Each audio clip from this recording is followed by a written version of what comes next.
گزشتہ ہفتے آپ کے علم میں ہے کہ پاکستان کے ایک نامور صحافی ارشد شریف صاحب کو کینیا کے اندر قتل کر دیا گیا۔ انا للہ و انا الیہ راجعون۔ اللہ تعالیٰ ان کو گری کے رحمت فرمائے، ان کی مغفرت فرمائے۔ لیکن ان کی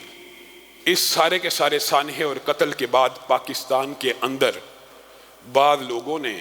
علل اعلان ان کے قتل کا ذمہ دار فوج کے اداروں کو قرار دینا شروع کیا، جس کی ہم بھرپور طریقے سے مذمت کرتے ہیں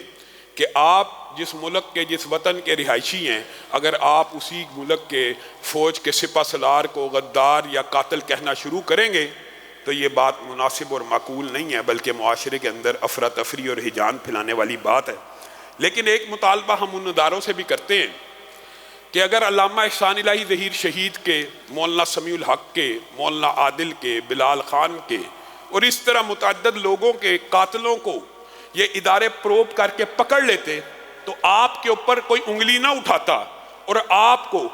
کوئی یہ بات نہ کہتا کہ آپ اس قتل میں ملوث ہیں۔ ہم ان کی مذمت کرتے ہیں جو یہ کہتے ہیں کہ فوج کا سپہ سالار ایک بندے کے قتل میں ملوث ہے، مذمت ہے، مذمت ہے، مذمت ہے، لیکن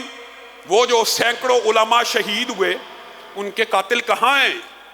ان کے قاتلوں کو پکڑنا بھی تو اداروں کی ذمہ داری ہے یا نہیں ہے؟ ان کے قاتلوں کو بھی تو کیفر کردار تک پہنچانا اداروں کی ذمہ داری ہے یا نہیں ہے؟ ہم تو یہ بات سمجھتے ہیں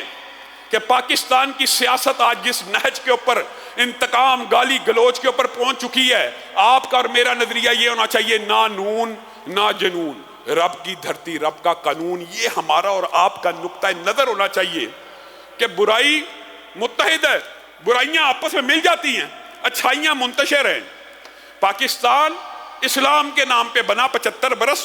گزر گئے، ایک قدم بھی ہم نے اسلام کی طرف نہیں اٹھایا، اور کم از کم جو مشترکات ہیں، سارے مسالک کے مابین جو مشترکات ہیں، بے حیائی کے خلاف ہم اکٹھے ہیں، چوری کے خلاف، ڈکیتی کے خلاف، زنا کے خلاف، سود کے خلاف، آئیے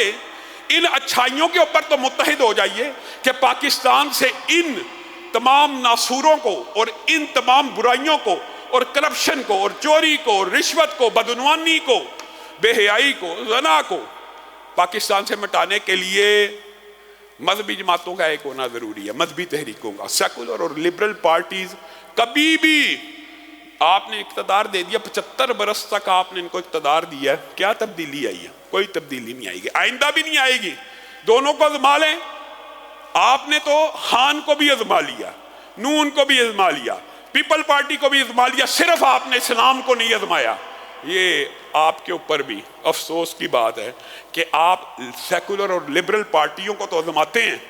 لیکن آپ اسلام کو موقع نہیں دیتے کہ اسلام بھی اس ریاست کے اندر پنپے۔ یہ ریاست جس کلمے کے نام پہ بنی ہے اس کو بھی یہاں پہ دیکھیں جی، ظلم